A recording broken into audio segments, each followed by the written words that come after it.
The Wyoming winter of 1883 settled over Harrow Flats like a verdict. Miles of frozen grassland stretched beneath a sky the color of iron, vast and indifferent, the kind of country that had swallowed stronger ambitions than one woman's. In the distance, a small ranch sat at the edge of that silence. Light burned in one window. Just one. Inside, a woman stood at a kitchen table covered in numbers she could not make add up.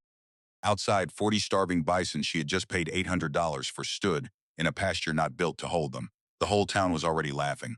What nobody saw, what nobody bothered to look for, was the faint mark pressed into the hide of the oldest animal in that herd. 3 points, like a crown. One man in Harrow Flats knew exactly what that mark meant. He had known before the auction even began, and he had built an entire plan around making certain she would never find out. Here is the story. The gavel came down on a Tuesday morning in November of Wyoming 883, and the sound of it carried across the frozen gravel lot of Copper Bench Wildlife Station like something that could not be taken back. Vesper Crane stood at the back of the bidding room with a numbered paddle still raised in her hand, $800 lighter than she had walked in, and the whole of Harrow Flats watching her, with the particular attention people reserve for someone who has just done something they cannot explain.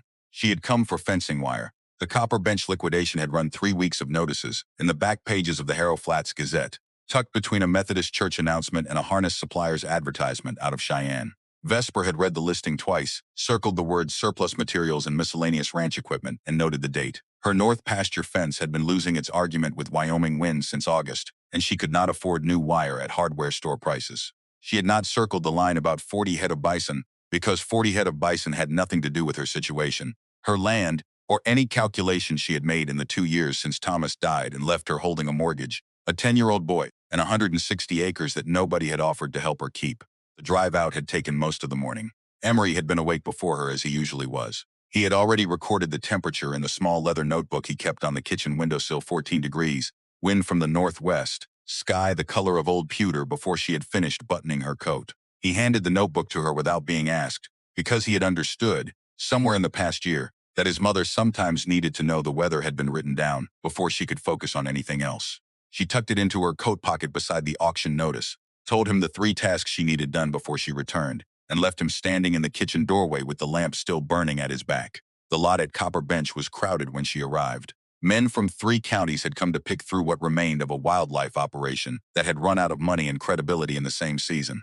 There were saddles, water troughs, 2 wagons with cracked wheel hubs, rolls of used wire that were precisely what she needed, spare lumber, and a broken hay elevator. In the far southeast corner of the property, separated from everything else by a plank fence reinforced with rusted railroad cable, 40 bison stood in a configuration that made Vesper slow her walk without intending to. She had meant to go directly to the wire. Instead, she found herself at the fence. The animals were thin in the way that spoke of months rather than days, ribs pressing through winter coats that had grown dull and uneven, movements slow with the particular deliberateness of creatures conserving what little remained. A buyer passing quickly would have seen only damage. Vesper stood at the fence long enough to see something else. The herd had arranged itself without any human guidance into a formation she recognized from a lecture she had attended during her 2nd year at the Agricultural College in Vermont, before she left to marry Thomas and follow him west. The weakest animals occupied the center of a loose ring. The older ones faced outward. It was not the posture of domesticated cattle managed in pens and fed from bins their entire lives. It was the behavior of animals that still carried, in the deep architecture of their instincts, the knowledge of survival without assistance. She walked the full length of the fence. She examined hooves and eyes and the way each animal responded to her proximity. She was looking for the particular stillness that indicated systemic illness, rather than hunger, the kind of stillness that feed and rest could not fix. She did not find it. What she found was exhaustion without disease, deprivation without ruin, a herd that had been abandoned rather than destroyed. Near the midpoint of her 2nd pass, she stopped. The oldest cow in the group stood closer to the barrier than the others, near the corner where the plank fence met the railroad cable. She was gaunt in a way that made the angles of her skull look architectural, and she held her position at the edge of the ring with a quiet authority the rest of the herd acknowledged without question. Vesper's attention moved across the animal's left shoulder, checking the coat, and there, half buried beneath a thatch of winter hair grown thick over what must have been an old wound, she saw it. A brand mark healed to silver beneath the fur, 3 points rising from a shared base, narrow and precisely spaced, shaped like nothing so much as a small crown worn just below the joint. She did not know what it meant. She filed it in the same careful place where she kept things she did not yet understand, but was not willing to discard. The bidding room smelled of coal smoke and damp wool. Edmund Harcourt occupied the front row with the ease of a man who does not think about where he sits because every room already belongs to him. He was 58 years old, built like someone who had once done hard physical work and had since arranged his life so that others did it instead. He controlled more than 12,000 acres of Wyoming grassland on 3 sides of Vesper's property, and he wore that fact the way he wore his coat, as a condition rather than an achievement, something requiring no explanation. When he laughed, other men in the room adjusted their expressions accordingly. Before the auctioneer called the proceedings to order, Edmund announced to the assembled buyers that whoever purchased the bison in the southeast pen would be paying to bury them before Christmas. A current of agreement moved through the room the way agreement always moves in rooms where one man holds the most land. Vesper, standing near the back wall, watched several buyers who had been drifting toward the fence earlier redirect themselves toward the saddles and wagon lumber. The auctioneer opened the bison lot at $800 for the entire herd. The room went quiet in the specific way. Rooms go quiet when a price confirms that the item is considered worthless rather than offering a genuine invitation. Edmund sat with his arms crossed and the expression of a man who has already calculated the outcome. The silence extended. The auctioneer looked out over the room with the patience of someone prepared to wait. Vesper raised her paddle. She was not entirely certain she had decided to until her arm was already in the air. The decision had formed itself somewhere below language, assembled from the cow's position in the ring, the brand beneath the winter coat, the exhaustion rather than disease, and something she could not precisely name but recognized as the particular stubbornness of things that declined to quit. The room turned to look at her. Edmund Harcourt turned with the rest. He recognized her immediately, the woman who had declined 3 times in 2 years to sell him the 160 acres that sat exactly between his eastern and western holdings. He regarded her for a moment with something that might have been genuine surprise, and then the smile returned, wider now, directed at her with a precision that felt personal. His voice carried without effort. He inquired, with the courtesy of a man who does not need volume to cause damage, whether she planned to feed the herd on unpaid bills. Vesper did not lower the paddle. She told him, at her own volume rather than his, that she had purchased the animals with her own money, and that what became of them afterward was no concern of his. Nobody else bid. The gavel fell. The auctioneer recorded the sale and Vesper walked to the front table to sign the transfer documents in the steady handwriting Thomas had always said was steadier than his own. The auctioneer informed her as he passed over the papers that the animals were required to be off the Copper Bench property by noon the following day. She looked up from the documents. Through the window she could see a corner of the southeast pen. 40 large, underfed animals stood in the gray morning light. The pen was not hers to hold them in past tomorrow's noon, and the fencing wire she had come for was still sitting in a pile near the main barn because she had never reached it. She signed the papers, folded her copy, and placed it in the same coat pocket as Emery's weather notebook. Edmund was waiting near the door when she came out, positioned with the ease of a man who arranges even his waiting. He fell into step beside her long enough to speak quietly, close enough that no one nearby would catch it. He told her that by spring he would have both the herd and her land, and that it would cost him considerably less than $800 to acquire them. He delivered this the way a man states a thing he has already decided is true without heat, without evident malice, as a simple description of how events would unfold. Vesper kept walking. Her boots on the frozen gravel gave her something to concentrate on besides his voice. She had heard versions of that sentence before from the county assessor's office, from the bank, from men at the feed store who could not understand why a woman alone would hold on to land a larger operation was willing to buy. She had learned that answering such sentences gave them a weight they did not deserve. She reached her wagon, checked the near horse's harness from habit, and climbed up without looking back. Behind her, in the southeast pen, she heard the herd shift and call low. Rough sounds, nothing like the sound cattle made, something older and less tamed. She took up the reins and let the horses move, and she did not allow herself to feel the full weight of the afternoon's decision until she was off the lot and onto the road with the frozen fields opening on both sides and Harrow Flats still an hour ahead. She calculated as she drove. $800 had emptied what remained of the savings account she and Thomas had built across 7 years of careful living. What was left would cover the February mortgage payment and perhaps 6 weeks of bare operating expenses, provided she spent nothing unnecessary between now and spring. She had 40 bison she could not keep at Copper Bench past tomorrow noon. No hauling wagon large enough for animals that size. No fencing on her property built for anything heavier than a draft horse. And enough stored hay to last, if she stretched it, perhaps 3 weeks. She thought about the cow with the crown-shaped brand for approximately 2 miles.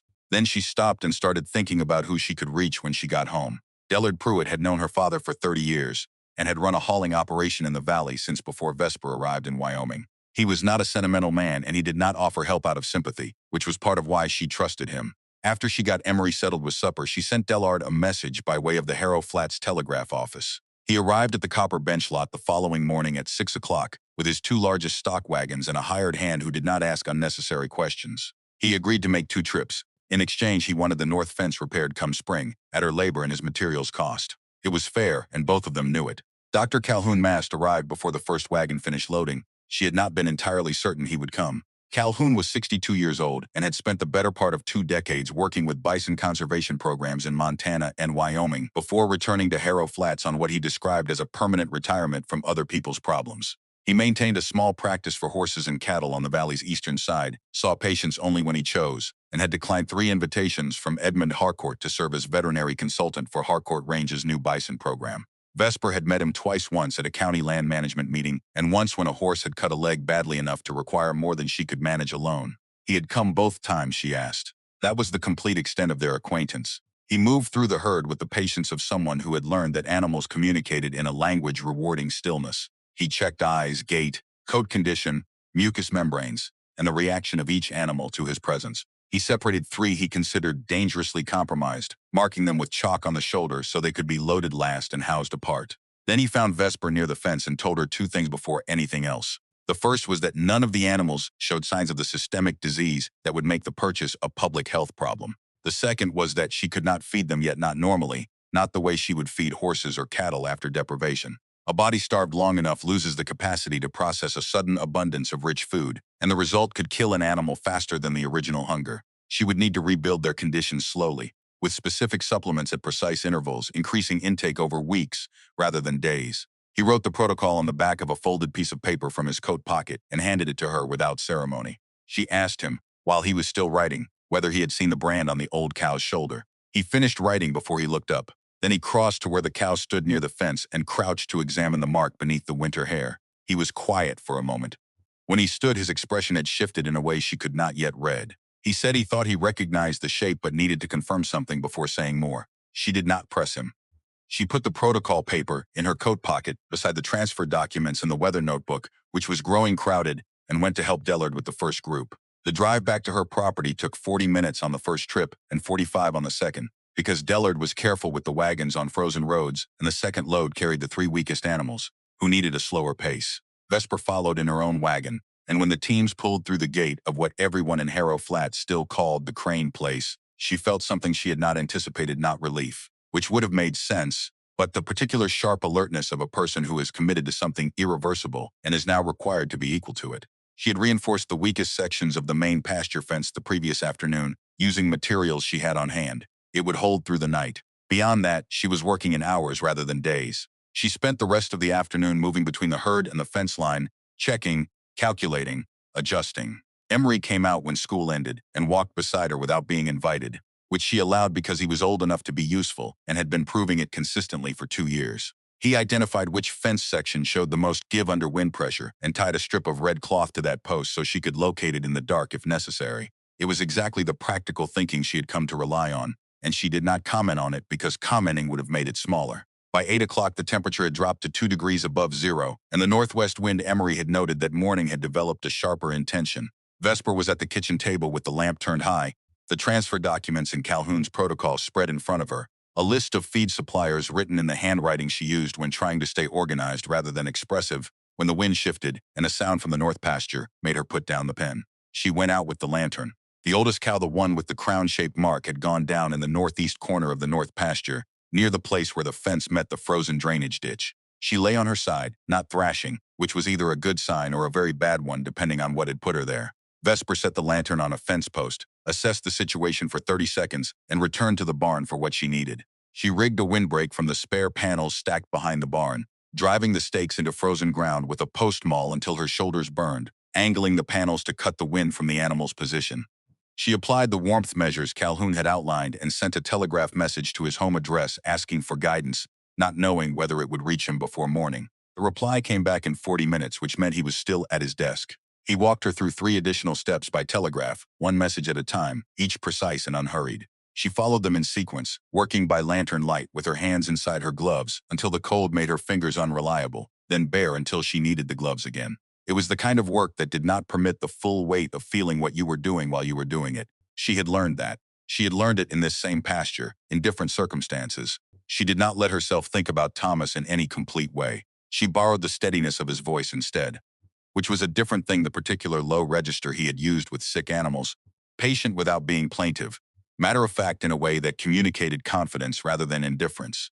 She did not notice she was using it until she heard it coming from her own throat, directed at an animal that could not understand the words but responded to the frequency the way animals sometimes do, with a visible easing along the neck and jaw.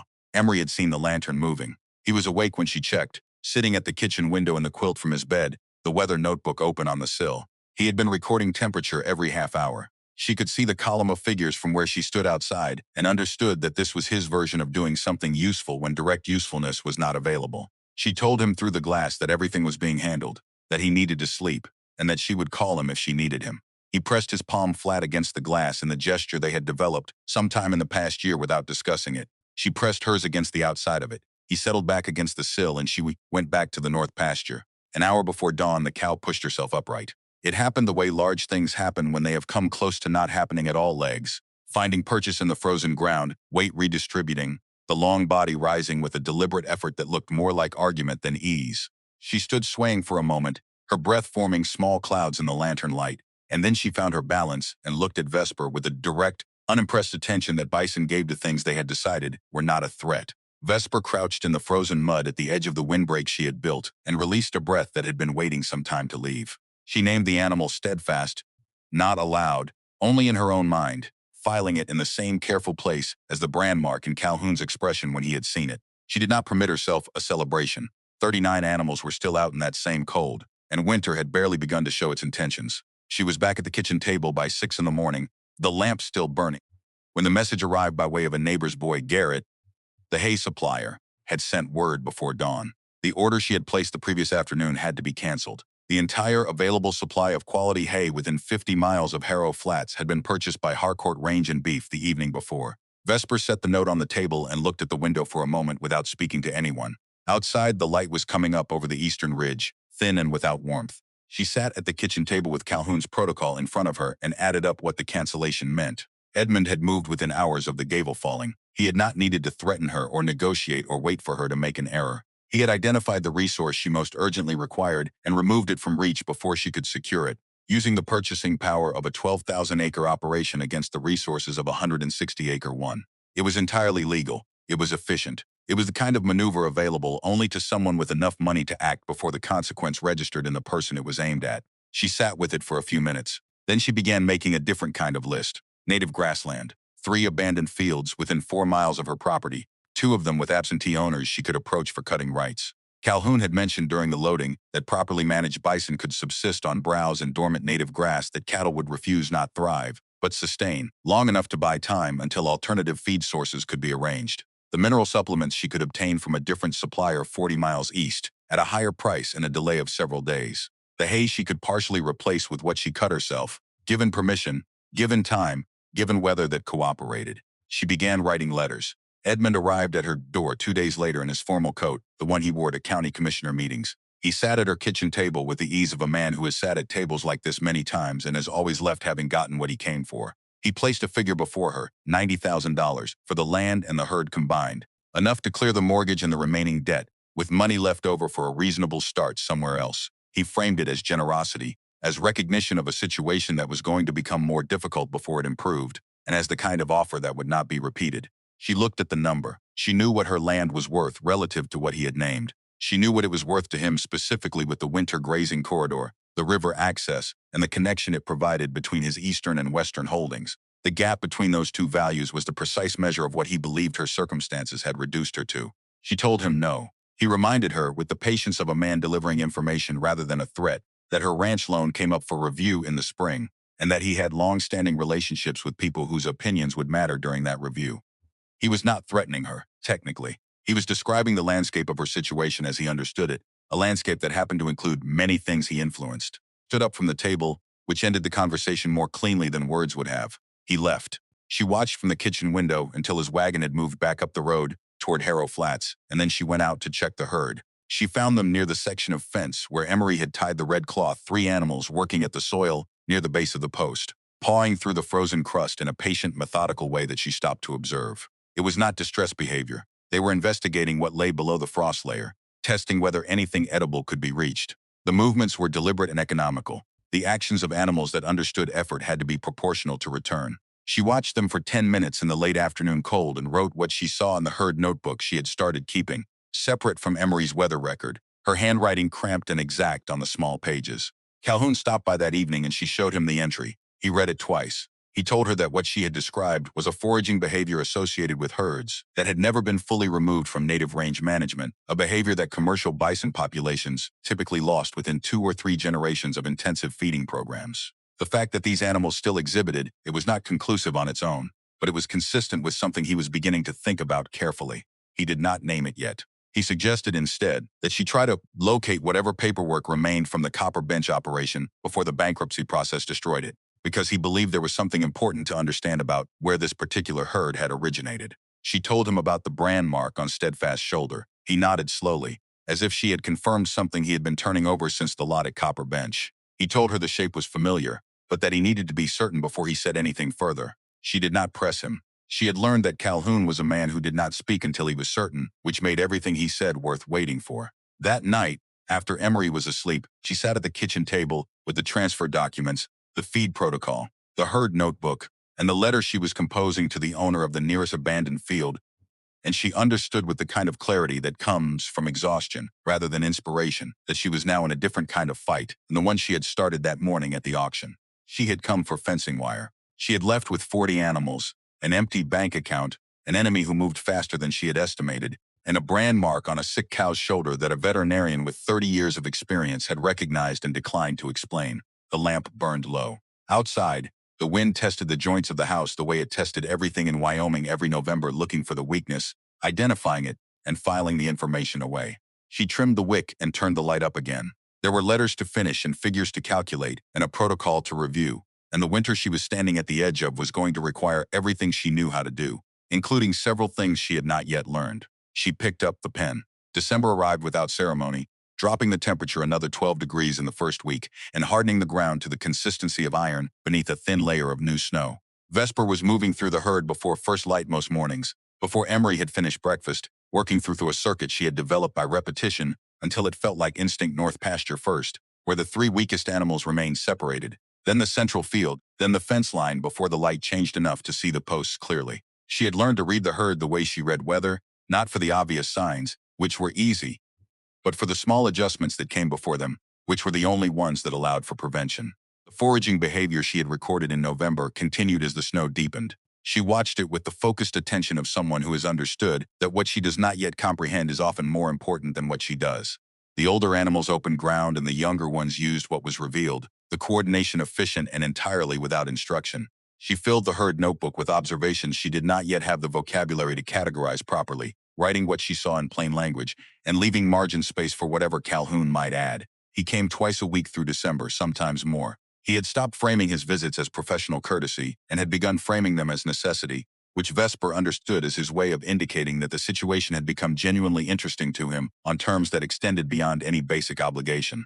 On a Thursday morning in the second week of December, examining the breeding cows, he found the same crown-shaped mark on a second animal, a younger female, with better condition than most. He moved through the group more deliberately after that, lifting hair, angling his lantern, checking the left shoulder of each animal in sequence. By the time he had worked through 18 cows, he had found the mark on 6. The brand was consistent in shape, worn smooth by years and growth, nearly invisible on the animals with the thickest winter coats, but unmistakably present once you knew what you were searching for. He straightened and looked at Vesper across the back of the 6th animal. His expression was that of a man who has just confirmed a suspicion he had been carrying for several weeks and is now deciding how much to say. She waited. He told her the shape was the mark of a program called the Westridge Conservation Line, used specifically on animals designated as the Red Crown Herd, a privately funded bison conservation effort that had operated in northern Wyoming and southern Montana from 1861 until its dissolution in 1875. The program had been well regarded among those who followed such things. Its animals were known for 3 characteristics that had distinguished them from every commercial herd in the region: cold tolerance that exceeded what the breed typically demonstrated, reproductive reliability under conditions of drought and poor forage that would have reduced most herds' pregnancy rates by a third, and a genetic purity minimal crossing with domestic cattle that the program's founders had protected with deliberate and sometimes contentious strictness. The program had collapsed because of a financial dispute among its private backers. Part of the herd had been transferred through a succession of conservation properties over the following years, the paperwork becoming less reliable at each handover, until the trail went quiet. Calhoun had heard years later that a portion of the animals might have ended up at Copper Bench. He had not pursued it because Copper Bench was a private operation that had shown no interest in outside consultation, and because he had, at that point, been genuinely trying to retire. He delivered all of this looking at the ground. In the methodical way, he gave information he had assembled carefully. Then he looked up at her. A man in Edmund Harcourt's position with his network of land agents, livestock brokers, and county relationships would have known the Red Crown name, would have known what it meant, would almost certainly have known that the animals at Copper Bench carried that history before the liquidation sale was ever announced. Vesper stood with the lantern held low, the light casting shadows upward across her face, and felt something cold move through her that had nothing to do with the temperature in the barn. She had walked into that auction room looking for fencing wire and had accidentally taken something from a man who had believed it was already his. She did not sleep well that night. She lay in the dark running the arithmetic of it, the speed with which Edmund had moved on the hay supply, the offer that had arrived at her kitchen table 2 days later, the number he had named, which was well below what the land was worth to anyone and dramatically below what it was worth to him specifically. If the animals in her pasture were what Calhoun believed they might be, then the gap between those two numbers was not imprecision. It was a calculation made by someone who had assumed she would not know the difference. The next morning, she sent a message to Theodora Kell at the county records office in Harrow Flats. She had met Theodora twice, once at a county land use meeting, once at the hardware store, and had formed the impression of a woman who regarded her work as a professional obligation rather than a social enterprise, which Vesper found exactly appropriate in someone who managed the permanent record of other people's transactions. She asked Theodora whether any of the Copper Bench liquidation documents had been filed with the county office, and whether there was a manifest or transfer record that might indicate the origin of the station's bison stock. She explained she was attempting to establish provenance for insurance purposes, which was true as far as it went. Theodora's reply came the following day. A partial set of Copper Bench's filed documents had been located. The transfer records were not in the primary file, but she would check the supplementary materials and the preceding year's archive. It might take several days. It took 4. On the 4th day, Theodora sent a message asking Vesper to come to the office in person. The county records office occupied 2 rooms on the 2nd floor of the Harrow Flats Municipal Building, up a staircase that smelled of old paper and coal smoke. Theodora Kell was a woman of about 45 with the composure of someone who had spent years being the person others came to when they needed something found. She had a document folder open on the counter when Vesper arrived, and beside it, in a sleeve of oilcloth, a single sheet of paper that was not in good condition. It was a shipping manifest 14 years old, the ink faded to brown at the edges and pressed flat by whatever had been stacked on top of it for most of a decade. It'd been misfiled in a property transfer record from 1871 that had nothing to do with Bison or with Copper Bench, which was why it had survived when the rest of the relevant documents had been lost or damaged through the station's 2 changes of ownership. At the top of the manifest, in a cleaner hand than the rest of the document, Westridge Conservation Line Red Crown Herd, transfer approved, November 1869. Below that, a count, 43 head, mixed ages, including 11 breeding females. Below that, a destination, Copper Bench Wildlife Station, Harrow County, Wyoming Territory. Vesper read the document twice, then looked at Theodora, who was watching her with an expression that was professionally neutral but not, Vesper thought, entirely without interest. She asked whether a copy could be made. Theodora had already made 2. That evening, Calhoun sat at Vesper's kitchen table and read the manifest 3 times, moving through it with the care of someone reading a document in a language known well but not seen written down in many years. When he set it down, he did not immediately speak. He looked out the kitchen window at the dark pasture, and then back at the paper, and the silence held a texture that told Vesper he was deciding not what to say but how much. 43 head in 1869, with 11 breeding females and proper management, would have grown to 60 or 70 animals by the time Copper Bench's financial difficulties began. The number at the auction 40 suggested significant losses during the years of neglect, which was consistent with everything he had observed about the herd's condition. But genetics did not decline the way physical condition did.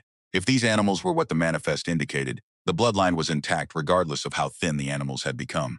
She asked what that meant in practical terms. He told her it meant that if the lineage could be confirmed through testing, the herd was not a collection of unregistered bison of uncertain origin. It was the largest confirmed intact breeding group of the Red Crown line in known existence. It was something that conservation organizations, selective breeding programs, and serious ranchers from Wyoming to the Dakotas would regard as genuinely significant. It was also something that Edmund Harcourt had been prepared to acquire quietly, through a private purchase arranged before the public sale was announced, at a price that reflected none of that significance. The pause that followed was one they both understood. She asked about the cost of testing.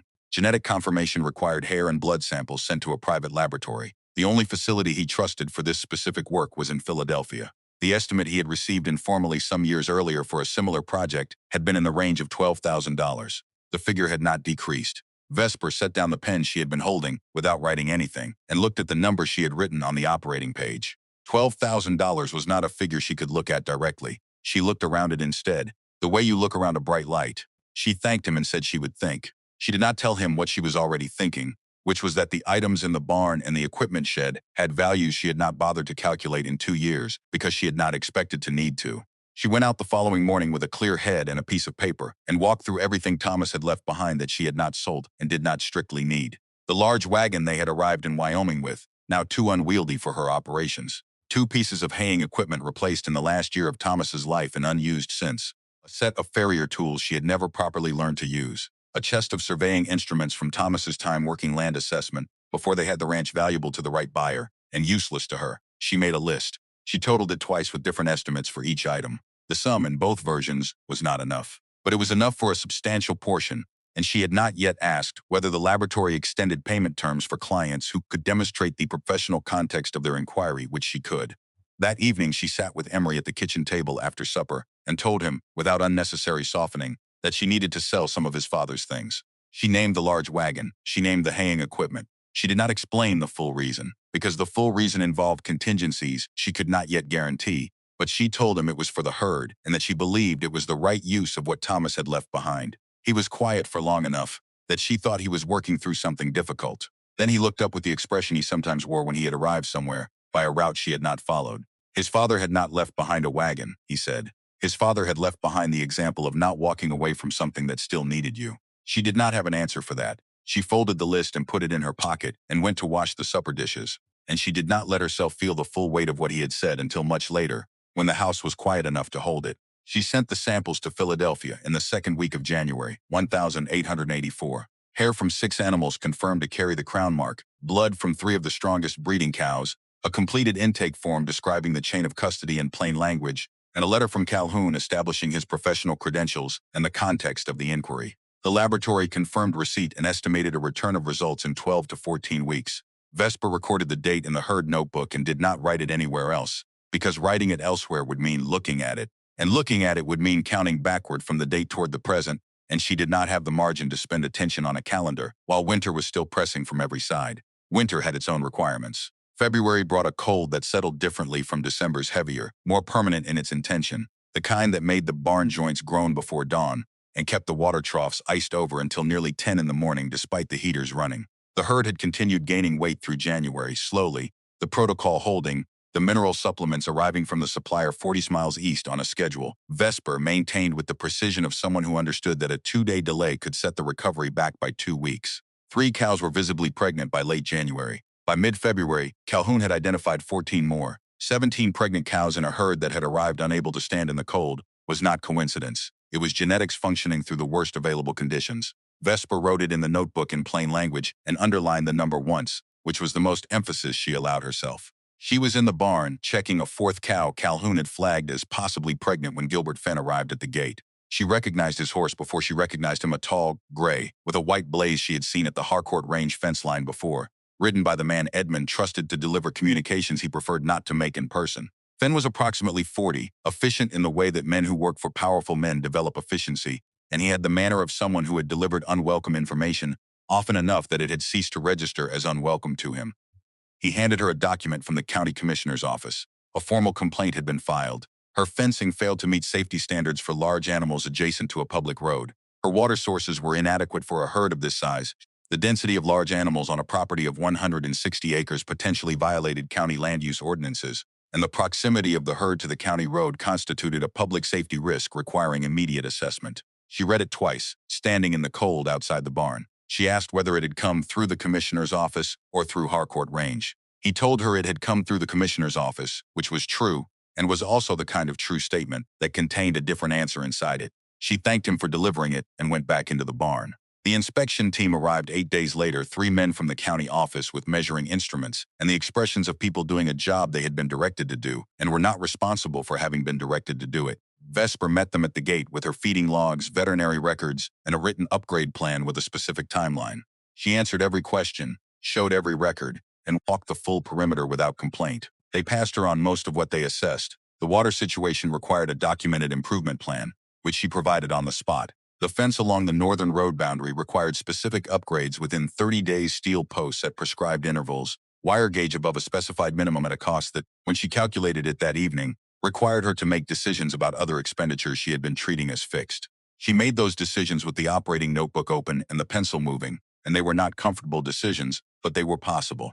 Dellard Pruitt arrived the following Saturday with 2 of his grown nephews and a load of steel posts from the ranch supply in Cheyenne, purchased at his own expense against an expanded version of their existing arrangement, now to include work on his equipment shed roof in the spring. The 4 of them drove posts into frozen ground for 2 days, Vesper working alongside them without comment on the difficulty, Emery moving between the workers with water and tools and the focused competence of a boy who had learned that being genuinely useful was a form of participation that did not require an invitation. Calhoun arrived on the second afternoon and drove posts for 3 hours before his back required him to stop, which he acknowledged without drama and replaced with close observation of the herd in the adjacent pasture, making notes he would bring Vesper later in the week.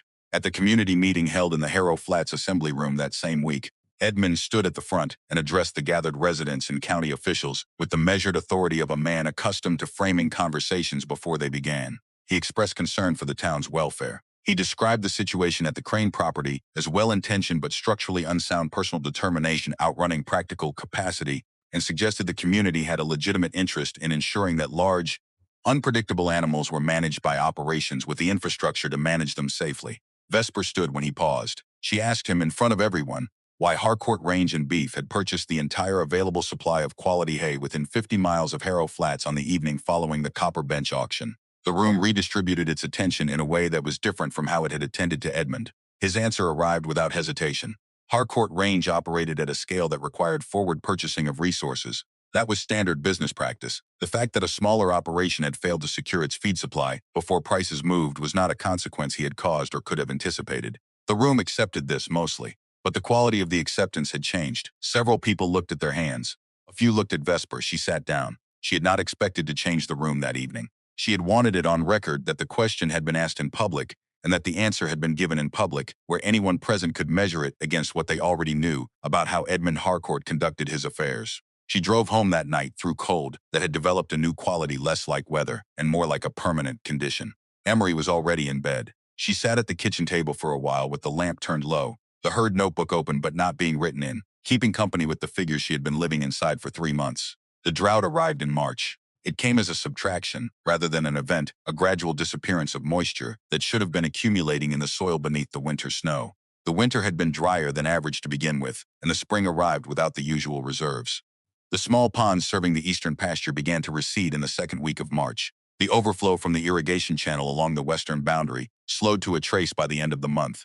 Several ranchers in the valley had already begun selling portions of their cattle herds to reduce pressure on water and forage. The feed store in Harrow Flats ran short of second-cut hay by mid-March, which would not have been possible in an ordinary year. Vesper adjusted her rotation schedule to keep the herd moving across sections that still held moisture, leaning harder on the native, browse the bison found without instruction, and the valley's cattle were refusing to touch. The first of the pregnant cows went into labor in the third week of April. Vesper had been watching for it 4 days, tracking the animal's behavior through the signs. Calhoun had described the separation from the herd, the restlessness, the particular attention to ground conditions that a cow about to calve demonstrates if she has the instinct for it. She moved the animal to the calving area she had prepared in the northeast corner of the main pasture, fenced separately and bedded with what dry material she could source, and checked on her every 2 hours through the first day and every hour through the second night. The well pump failed on the morning of the second day. She discovered it when she went to run water to the calving area, and nothing came. She checked the pump, the line, the mechanism by lantern light with her hands in the cold housing,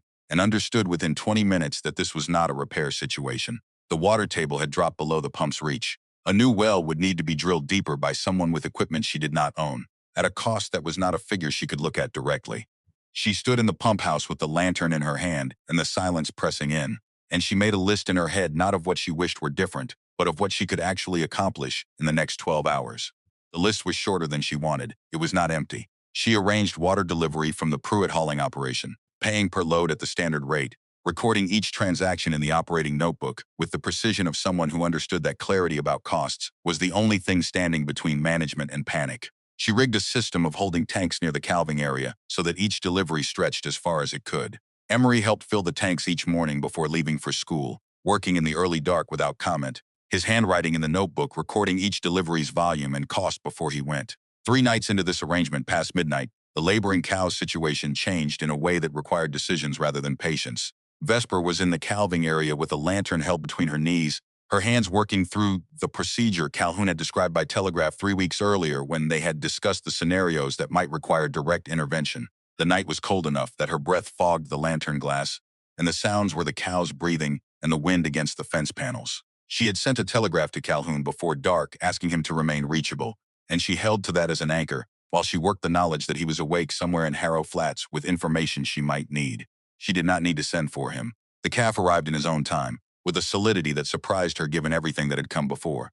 It lay in the bedding for a moment that felt longer than it was, and then it moved, and the cow turned to it with an attention so complete and so immediate that Vesper sat back on her heels and simply watched, the lantern still burning in the crook of her knee. The calf was a bull, and his coat carried a color she had not anticipated, a reddish copper, warm and distinct in the lantern light, the precise shade of old pennies. She named him Copper without deliberating, the way she had named Steadfast, in the private register where she kept things that mattered. Over the following 3 weeks, 16 more calves arrived. Not every birth went smoothly. One required Calhoun's direct intervention over 2 days before it was stable enough to join the main herd. 2 cows had difficulty with milk production in the first week and required supplemental feeding schedules that Vesper developed with Calhoun's guidance and then managed alone, since he could not be present at every feeding hour. She learned to move through the calving area at night without a lantern when the moon was sufficient, learned to read each animal's breathing from 10 feet, learned the specific quality of silence that meant everything was proceeding normally as distinct from the quality that meant it was not. She was learning all of this in the hardest possible conditions, with a drought pressing in on every side and a water bill growing each week and an operating account running in one direction only. She knew it. She kept knowing it and kept working anyway, because the alternative to working was not something she could find in herself. Edmund's own premium bison program. She learned from Dellard, who learned it from the supply routes he ran across 3 counties, was having a worse season than Harcourt Range was publicly acknowledging. Pregnancy rates below projections, feed costs outrunning estimates made before the drought showed what it intended, several imported breeding animals struggling to adapt to conditions harder than those they had come from. None of it was catastrophic for an operation of his size. All of it suggested that the performance gap between his program and hers was considerably narrower than the difference in their resources should have produced. She noted this in the operating notebook without drawing conclusions from it. In the middle of May, approximately 14 weeks after she had sent the samples to Philadelphia, the laboratory's reply arrived at Calhoun's office by post. He brought it to the ranch on a Tuesday evening, which was not his usual day, which told her something before he had opened his coat. He sat at her kitchen table and read the letter in full silence. He set it down face up and looked out the window for a moment. The lamp between them threw steady light on both their faces. He told her that 31 of the 40 adult animals carried a direct genetic link to the original Red Crown herd, that 16 of the 17 calves had scored in the highest range on every genetic marker the laboratory used to assess breeding value and conservation significance, that the rate of crossbreeding with domestic cattle genetics across the entire herd was the lowest the laboratory's senior examiner had recorded in 7 years of this particular work. He stopped for a moment. Then he told her that the herd was not merely connected to the Red Crown bloodline. It was the Red Crown bloodline, in the most intact form known to exist anywhere in the country. Vesper looked at the letter for a long time without touching it. The lamp burned between them, and outside the window the spring night was gathering, the air carrying the smell of dry grass and rain that had been promising itself and not arriving for weeks. She asked what came next. He told her about Harriet Voss, a representative of the Northern Range Conservation Society, who had been quietly tracing the dispersal of the Westridge program's animals for years.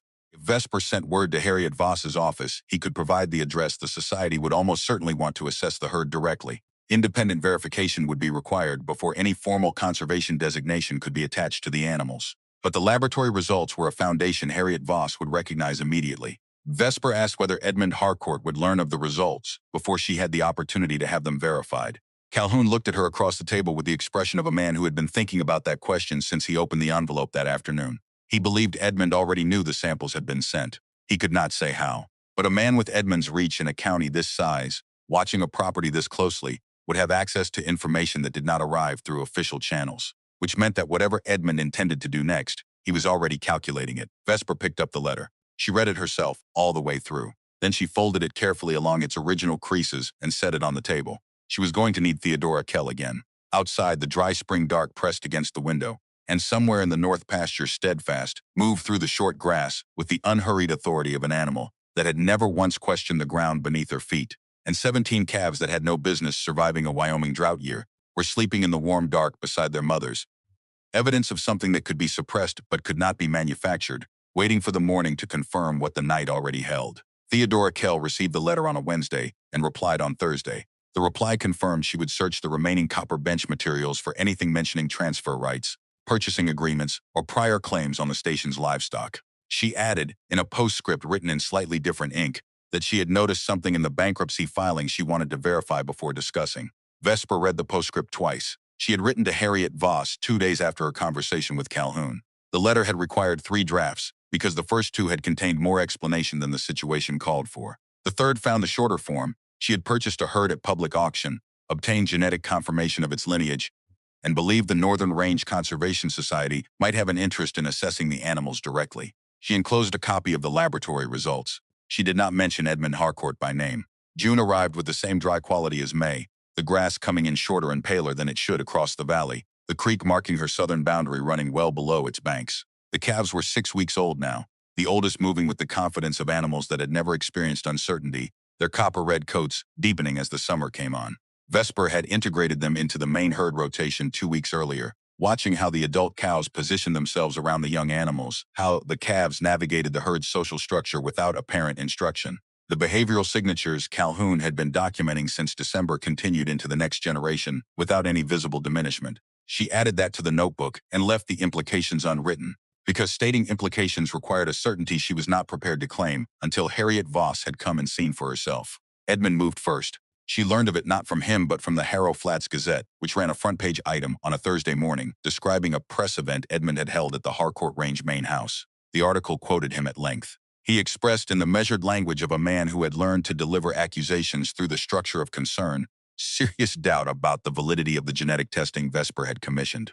He characterized the laboratory she had used as having limited experience with bison-specific genetic work. He suggested that the results, even if genuine, had been obtained and interpreted by someone with no formal training in livestock genetics or conservation biology, and that presenting unverified claims about a heritage bloodline constituted a potential misrepresentation that could mislead legitimate conservation interests. He concluded that the community deserved transparency about what was actually present in the Crane pastures before any formal designation occurred. The article did not quote Vesper. Nobody had asked her. She read it at the kitchen table with her coffee going cold and understood the precise mechanism of what Edmund had done. He had not produced a counterclaim or filed a legal challenge or presented contrary evidence. He had introduced uncertainty into the space between the laboratory results and Harriet Voss's independent verification, and he had done it publicly, in print, where the doubt would circulate for weeks before anything accurate could reach the same audience. 2 ranchers who had quietly approached Dellard about future calves sent word that they were taking a wait-and-see position.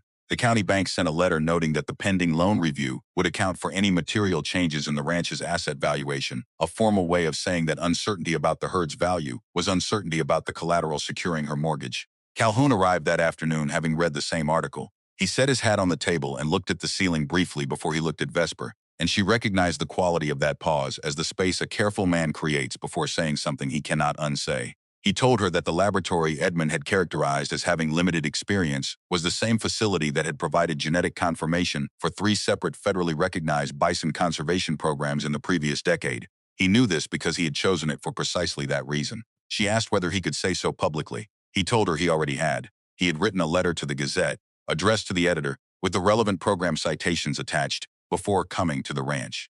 Whether they printed it was their decision. The facts were on the record regardless. That was the afternoon Gilbert Fenn arrived with the second document. He came to the ranch gate rather than the house, which was a change in approach that told her something about what he was carrying. She went out to meet him because receiving things at the gate rather than the door kept conversations at a scale that was easier to control. He passed a folded document through the fence rails and waited while she read it. It was a claim filed with the county legal office. Harcourt Range and Beef was asserting a right of first refusal on the Red Crown herd, citing a purchasing agreement allegedly executed between Edmund Harcourt and the management of Copper Bench Wildlife Station in March of 1882, prior to the station's dissolution.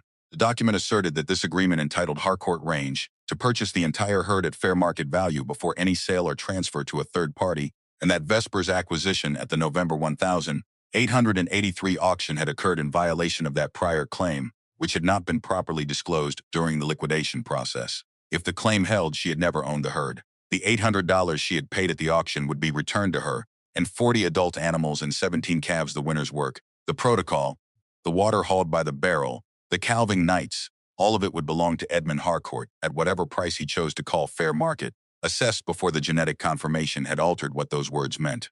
Fenn waited on his horse with the patience of a man who had developed a personal policy about not watching people read difficult documents. She folded the document along its original lines and looked at him. She asked, without particular inflection, who had signed the agreement on Copperbench's behalf. He gave her a name she did not recognize. A station manager who had left Copperbench's employ before the station changed ownership for the final time. She thanked him for delivering it and went back to the house. She sat at the kitchen table for a long time without moving, long enough for the afternoon light to travel from the west wall to the east. Then she picked up her pen, wrote a single sentence on a piece of paper, folded it, and addressed it to Theodora Kell. The sentence asked for the exact date on which Copperbench Wildlife Station had been formally declared bankrupt under Wyoming territorial law.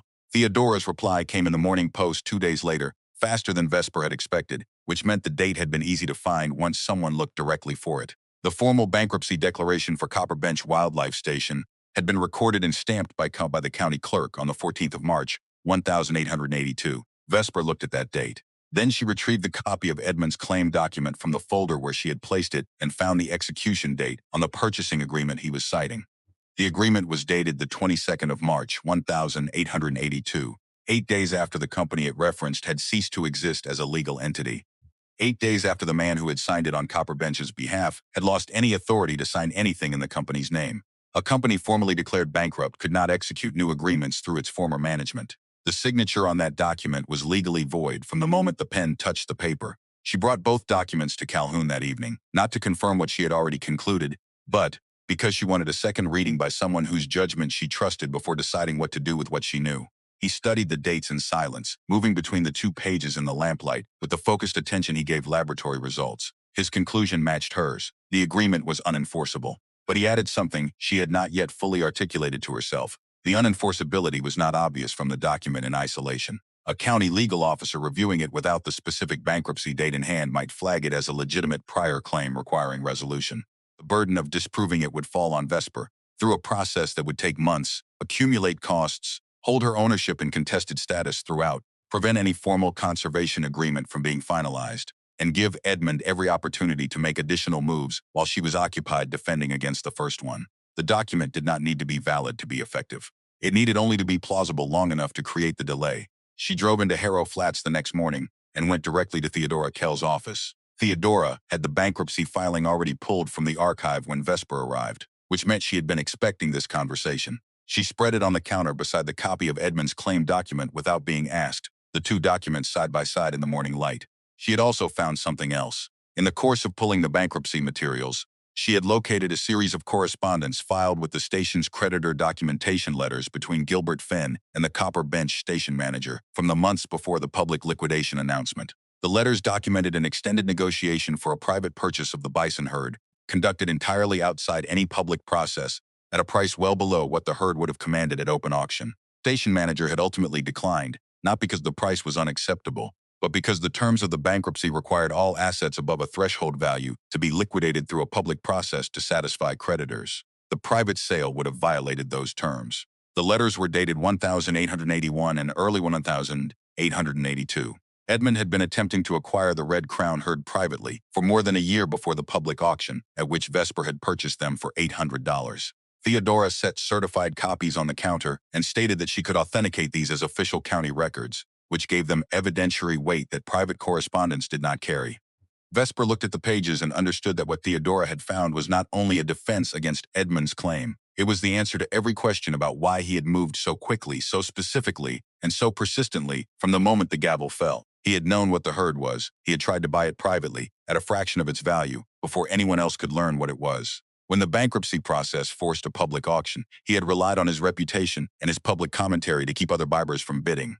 Vesper had walked into that room for fencing wire and had outbid a plan that had been running for 2 years. She took the certified copies, the bankruptcy filing, and the letters and walked out into the summer morning of Harrow Flats feeling something she chose not to name yet, because naming it might cause her to behave differently than the situation required, and the situation required precision rather than satisfaction. She sent a letter to Harriet Voss that afternoon with the updated documentation and enclosed the laboratory results. the county bankruptcy date, the void purchasing agreement, and the certified copies of Fenn's correspondence with the copper bench manager. She asked Harriet to come as soon as her schedule allowed. She did not characterize Edmund's conduct in the letter, because the documents characterized it more accurately than she could.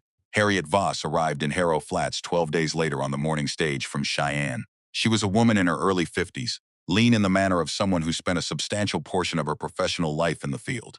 With a directness of manner that Vesper recognized as the courtesy of someone who respected other people's time.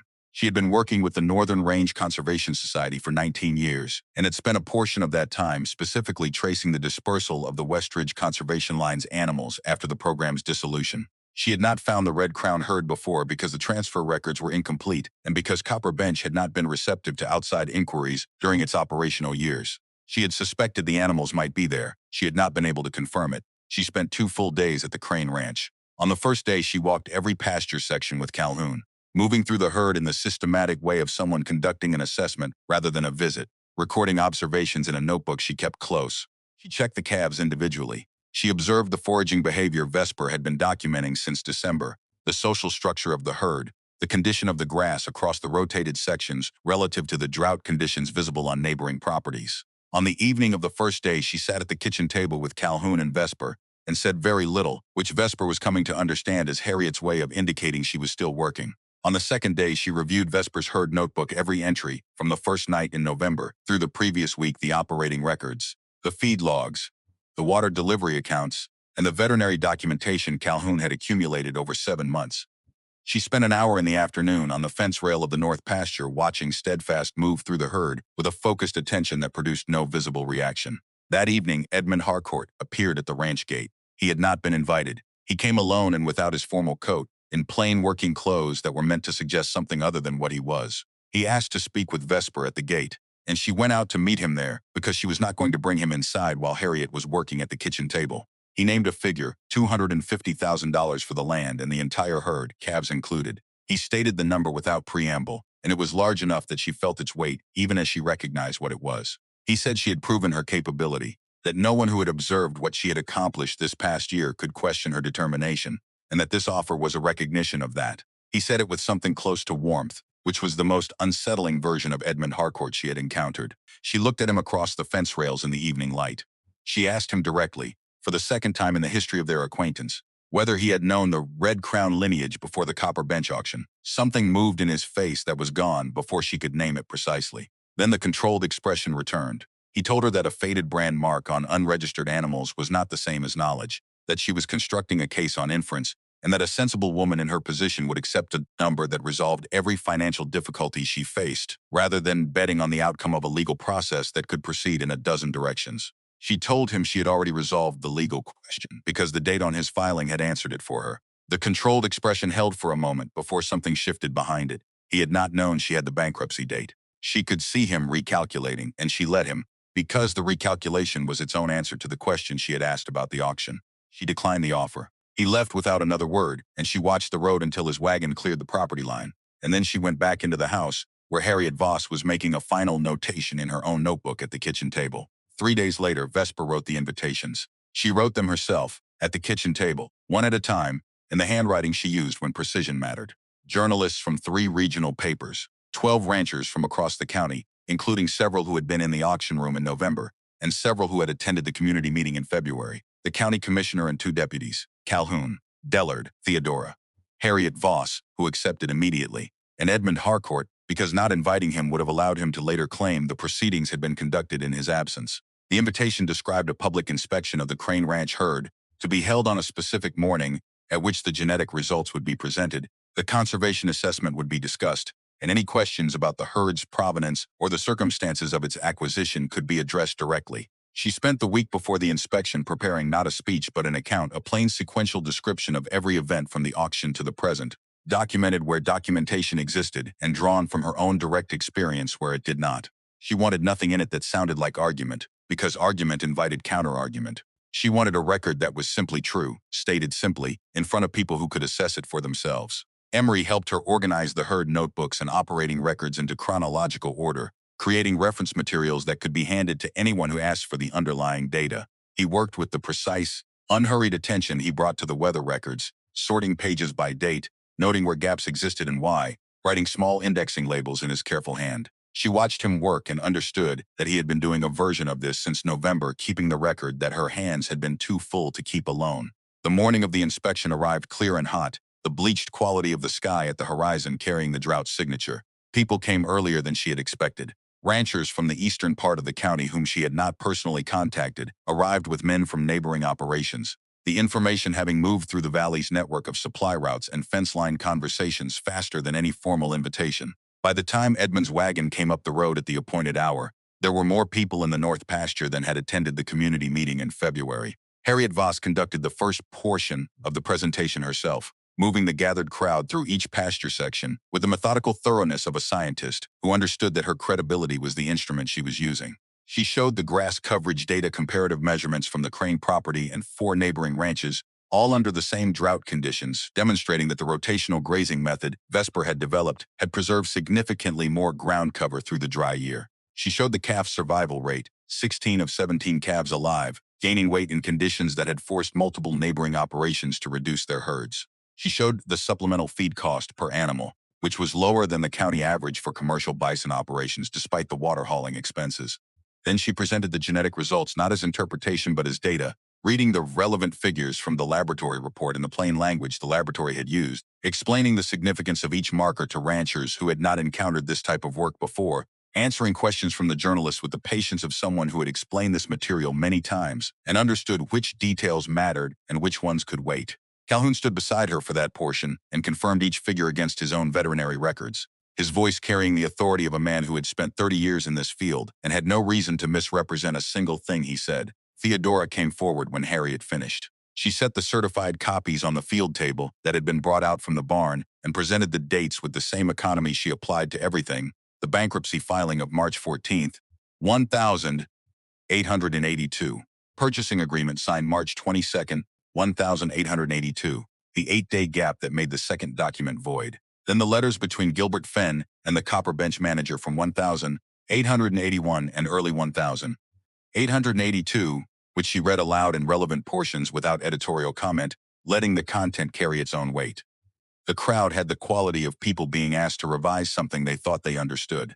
A journalist from the county paper asked Edmund directly whether Harcourt Range had contacted Copper Bench before the public liquidation sale, with the intention of purchasing the bison herd privately. Edmund stood near the back of the group, already formulating the answer she had heard him formulate before the one that acknowledged the surface of the question, while redirecting its implications when Gilbert Fenn stepped forward from somewhere to his left. Fenn had the bearing of a man who has been calculating a ratio for several weeks and has arrived at a number he cannot dispute.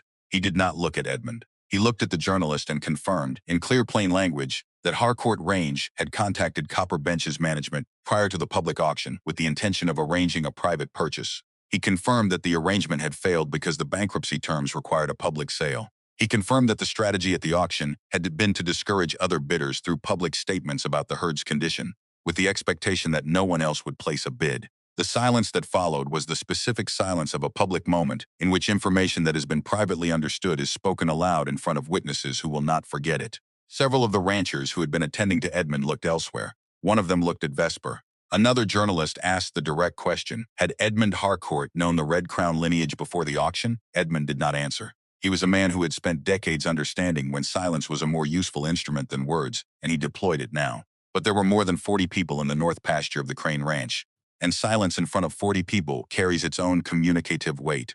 Vesper had prepared an account, and she delivered it. But when she reached the part that described November, the words came out less like documentation. She described the first night, the temperature, the one animal down in the northeast corner, the windbreak built from scrap panels in the dark, the hours crouched in frozen ground following instructions by telegraph relay. She described Emery at the kitchen window with the weather notebook, recording temperature every half hour, because it was what he could do from where he was. She described Steadfast rising in the hour before dawn, and what it had required not to feel that as a resolution, because 39 animals were still out in the same cold. She described the morning the feed order was canceled, the calculation made at the kitchen table in the gray light, the pivot to native browse and cutting rights and supplements from 40 miles away. She described the water deliveries when the well failed, the cost of each load, the system of tanks, the nights in the calving area. She did not describe any of it as hardship. She described it as the sequence of decisions the situation had required, made in the order the situation had required them, because that was precisely what it had been. She told them that luck was the explanation people reached for when they did not want to account for what they had not witnessed. Luck did not last a Wyoming winter. What lasted a Wyoming winter was knowing what you were doing and why, and being willing to do it again the following morning regardless of what the night before had cost. Several of the ranchers at the edge of the crowd had removed their hats during the latter portion, not from social habit, from the instinct to mark something that deserved to be marked. Harriet Voss stood when Vesper finished and announced the Northern Range Conservation Society's formal offer: a conservation support agreement, funding for water infrastructure reconstruction, placement of the crane herd in the official Red Crown breeding registry, and advance reservations for 8 calves from the current crop at confirmed breeding program rates. The terms were specific, and she stated them plainly, and when she finished, the quality of the crowd's attention had changed in a way that was audible in the silence. The bank's representative, who had attended as an observer, left the property within 20 minutes of Harriet's announcement and sent formal word to Vesper before the end of the day, withdrawing the loan review concerns entirely. Edmund Harcourt submitted the highest individual offer of the afternoon before his wagon had cleared the property for all 17 calves and exclusive future breeding rights. The amount was not modest.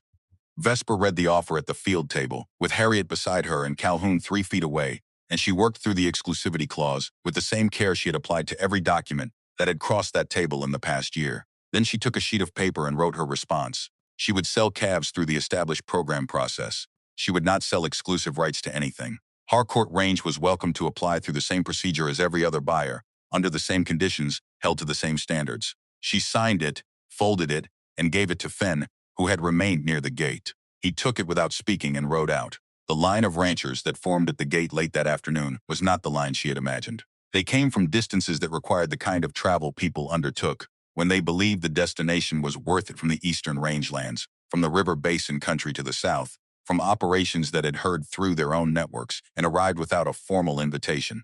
Some had been in the auction room in November. One had laughed at her. He stood at the back of the line holding his hat, and when she called the next person forward, he looked up with the expression of a man who has calculated that the cost of standing in line is lower than the cost of being the kind of man who would not. She gave him an application form. She gave everyone an application form in the same order at the same pace. Dellard took over the transport coordination that week, organizing the logistics of future calf deliveries with the efficiency of a man who understood that an operation of this size was beyond any individual's informal arrangements. Calhoun formalized his consulting arrangement with a written agreement that reflected the actual scope of what he had been doing since November. Theodora began building the herd registry, every animal documented, every birth recorded, the lineage mapped in the clear handwriting she applied to county records. The debts that had been pressing from every side through the winter resolved over 6 weeks, not simultaneously, but in the sequence that the incoming agreements allowed. The water infrastructure funding from the Northern Range Conservation Society covered the new well and the holding tank system, with enough remaining for the fence work. The calf reservation deposits covered the February mortgage payment and the operating deficit from the winter months. The balance that remained was not wealth by any standard requiring comparison. It was sufficiency, which was something Vest not been certain she would be able to say again after the morning Garrett had sent word that the feed order was canceled. On a Thursday in September, she walked the fence line alone after Emery had gone to bed. She had walked it this way every few days since November, checking the steel post Dillard's nephews had driven in February, testing the wire tension, looking at the pasture in the evening light. The grass in the rotated sections had recovered through the summer better than the neighboring properties, not because she had done something the neighbors could not have done, but because necessity had forced her to manage it with a precision that the land had responded to. The north section, the one she had worried about most through the drought, was the strongest section now. She was at the corner post where Emery had tied the red cloth in November when she heard movement from the ridge above the north pasture. She turned and found Steadfast at the front of the herd, moving them up the long slope toward the tree line in the slow, unhurried way she had come to recognize as the animal's natural mode of leadership, not driving, not commanding, simply moving in the right direction at the right pace and trusting that the rest would come. The calves moved with the herd without instruction, Copper among them, his coat catching what remained of the evening light. The numbered auction paddle she had kept was hanging in the barn now, on a nail beside the door. She had put it there the way you return a tool to its place when the work it was built for has been completed, not as a monument, but as an acknowledgement that it had been useful, that it had served its purpose, that she had needed something in her hand when she raised her arm in that cold room in November of 1883, and the paddle with its number had been what she had. Emery had come out onto the porch while she was standing at the fence, wrapped in his quilt, the notebook tucked under his arm. He was not recording temperatures tonight. He had the notebook open to a blank page and was sketching by the last of the daylight. She walked back to the porch and looked over his shoulder. He had drawn a rough map of the north pasture, the 7 grazing sections marked and numbered, the new well indicated with a small circle, the fence line rendered in short, careful strokes. In the upper corner of the page, he had drawn the ridge. And on the ridge, very small, the outline of the herd moving toward the tree line. She stood behind him and looked at the drawing without speaking. He had been keeping weather records since he was 8 years old, and somewhere between November and September, he had begun keeping something else, not weather, not costs, not the operational data she had needed him to hold when her hands were too full. Something that was his, the record of a place he was coming to understand in his own way and on his own terms. She put her hand briefly on his shoulder and went inside to start the lamp. The herd reached the crest of the ridge as the last of the light went, spreading along the top in the comfortable, unhurried pattern of animals that have learned the territory they stand on. More than 50 of them now, if you counted correctly, against the 40 that had stood in a holding pen in November of the previous year with their ribs showing through winter coats, and the whole of Harrow Flats certain they would not see spring. They had seen spring. They had seen summer. They were standing in the first cool air of September on a Wyoming ridge with grass under their feet that the drought had not been able to finish, and below them the lights of the Crane Ranch were coming on one by one in the early dark, and the woman who had bought them for $800 when the whole room was laughing was inside with a lamp burning and work still to do, which was exactly what she had intended from the beginning, or close enough to it that the distance no longer required explanation.